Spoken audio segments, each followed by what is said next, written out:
And now, it's time for our Good Hands Moments presented by Allstate. C.J. Stroud. He just completed one of the greatest rookie seasons in NFL history for a quarterback. He finished the season with 4,108 yards, 23 touchdowns, 5 interceptions, and a playoff berth. For a team, you want to talk about expectations? We thought the Texans were a joke coming into the season. Not so fast, my friend. Not with C.J. Stroud. And they enter the postseason looking really good on offense for the last 2 weeks since he's come back from injury. They're playing the Browns. Really, really good team. Really good team. They got Flacco on them. How far do you think C.J. Stroud can take the Texans in the playoffs, and how do you assess how impressive this has been this year? It's been incredibly impressive. So let's focus on the positives. D'Amico Ryans, C.J. Stroud, even without Tank Dell, Nico Collins was incredible. The first play of the game, they called a post for 75-yard touchdown. Like, it's been so fun, and this feels like America's darling, at least to the degree that we pay attention to Houston sports. This feels like the one team that everyone can get behind because they're not truly that threatening if you think it's a championship hope, and it's a surprising team. They moved on from Deshaun Watson, and you want things to go well for the young quarterback to replace him. All that stuff looks good, and we're feeling good about it.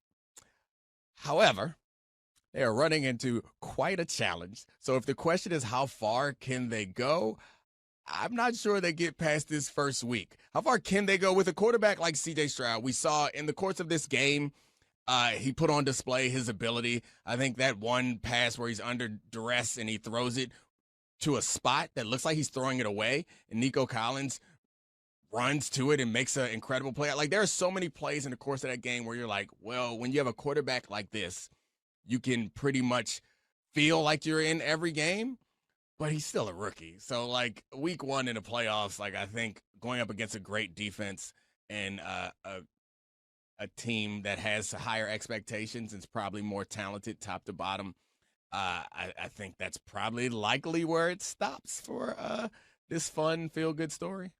So you don't think there's any chance he goes on like a Joe Burrow style run through the AFC?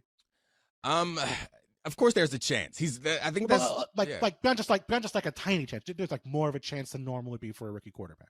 Well, I thought it was. It was Joe Burrow's second year, right? And I thought it was outrageous. Right, he got hurt. Right, I know. But I mean, there's some value to being around, so I think that matters. But I thought that was outrageous and unlikely. So, like, I think it's really outrageous and even more unlikely if it happens this year with this quarterback. Not because he's any worse than Joe Burrow was at that time, just because I still believe that there are some issues on that team talent-wise.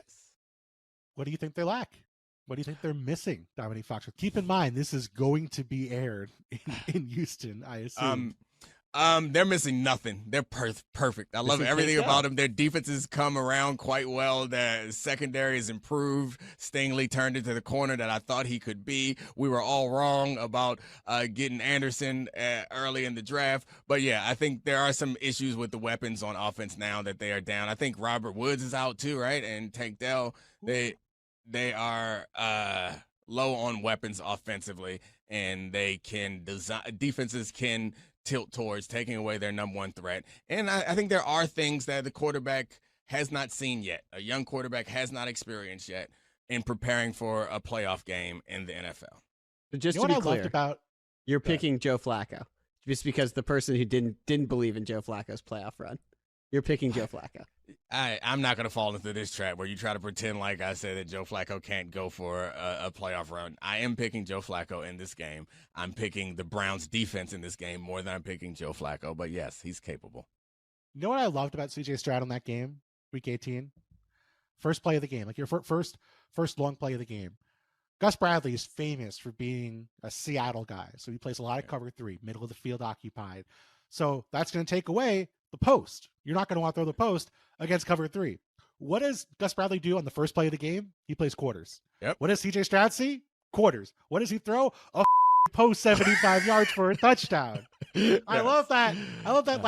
Like your expectation, your default as a quarterback heading into the game is going to be, okay, I'm expecting middle of field closed. I can't throw that.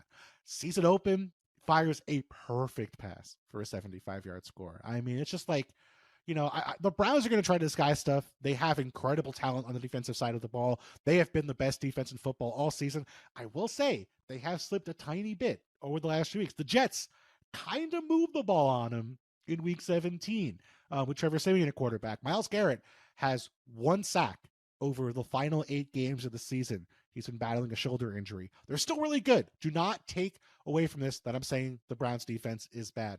Do not report on the internet that I've been owned if they're good. That did not happen. But I do believe they're not quite as good as maybe they seemed at the midway point of the season. So maybe that opens up possibilities for CJ Stroud. I don't think anything, frankly, is going to phase him. He looks totally secure and just has such incredible poise in the pocket. You're right about all that, but they did win a nail biter. They needed Goodson to drop a catchable pass to put that game away against a team in the Colts that we think overachieved and does not have the talent on defense that the Browns have on just about any level. I'm not sure that there are any players outside of DeForest Buckner that are on that team that could play on the defense that the Browns have right now.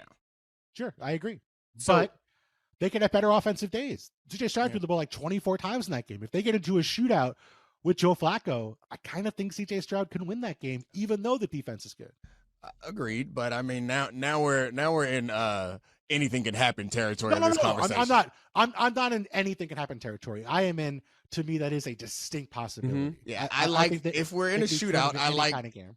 We're in a shootout. I like CJ Stroud over Joe Flacco, but I like that Browns defense and a shootout situation over the Texans defense. So this actually brings me to something I'm sort of interested in. It's sort of a historical part about this, but CJ Stroud has really had one of the best rookie seasons of all time, and it would be an unbelievable feather in his cap if he were to knock out the Browns and what has been the best defensive unit in the NFL in his first playoff game as a rookie.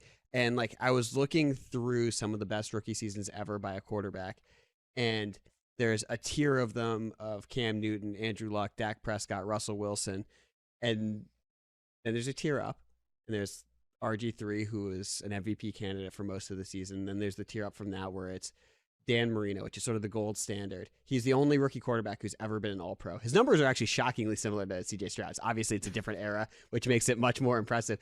But I kind of think, and I really believe this, and you're going to say this is hyperbolic just like the other one, I kind of think if CJ Stroud goes on a playoff run, it's the most impressive rookie season the quarterback's ever had. And I think it's an emergence of someone who we've seen so much bad play at the quarterback position this season that he elevates himself going into next season to that tier of guys below Mahomes, where it's Allen, Burrow, Lamar, CJ Stroud. He'll be in that tier of what his MVP odds going into next season are if he pulls it off in this game. And I think that's a really cool thing that there's this historic opportunity. Yeah, no question. I mean, I think he reminds me most in terms of rookie performances of Andrew Luck, where it felt like you had that sort of stretch early in the season where you were like, okay, I believe in this guy immediately. Burrow didn't have that. Mahomes was in year 2, so it didn't really count. It felt like, okay, this entire team is elevated way beyond my expectations by the end of September just because of how good CJ Stroud is. And it feels like, they can go on a run. They just have to have some of the matchups go their way. Yeah, it's not hyperbolic at all. I think you're right. I'm not sure who to compare it to as far as it seems in line, just off the top of my head, with other great rookie quarterback seasons. If he goes on a deep run in the playoffs, yeah, absolutely. I would certainly put it up there with among the best rookie quarterback seasons. It already is. Yeah.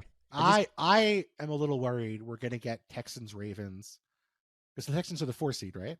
Mm-hmm. Yep. So if the 3 home teams win, we get Texans-Ravens.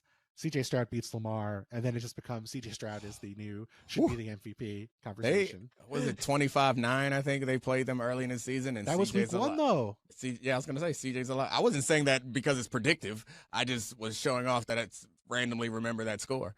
But I think that. Were you at the game? No, I didn't go to that game. I only went to one game this year. So what would be a more brain-breaking situation for you guys? CJ Stroud beating Lamar in the second round, or Joe Flacco going into Baltimore and beating Lamar in the second round? It's obviously Joe Flacco. Well, I don't know. CJ Stroud's pretty.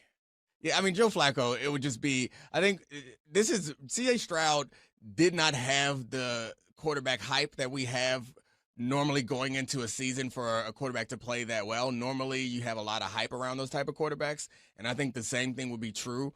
It'd be a shock out of nowhere, but the hype going into Browns versus Ravens, and that would most likely be in – what are they, the 3 seed? That would be the 3 – no, that's the Texans. No, I was trying to figure out when the Ravens would have to play the Browns. So if the Browns win and no other teams upset, none of the wild cards is upset, it would be Browns Ravens in round 2. Oh, okay. Tough divisional matchup. Yeah, that's gonna be fun. I would like Browns Ravens just because there's one person out there who has that the Ravens never should have benched Lamar Jackson never should have benched Joe Flacco for Lamar Jackson take, and they are gonna get to fire that one off if Joe Flacco beats Lamar. It's an impossible to support argument, but you're right. Somebody believes it. It's probably a good pocket of them in the Baltimore area that are pretty upset about their situation. There's gonna be one guy at a Royal Farms delivering that take on the Royal Farms internet, and I respect that. Oh gosh, I mean, he saved everybody's job. They were talking about firing Harbaugh until he won 5 games in a row and got them in the playoffs. But I mean, no one should believe that it was not the right decision.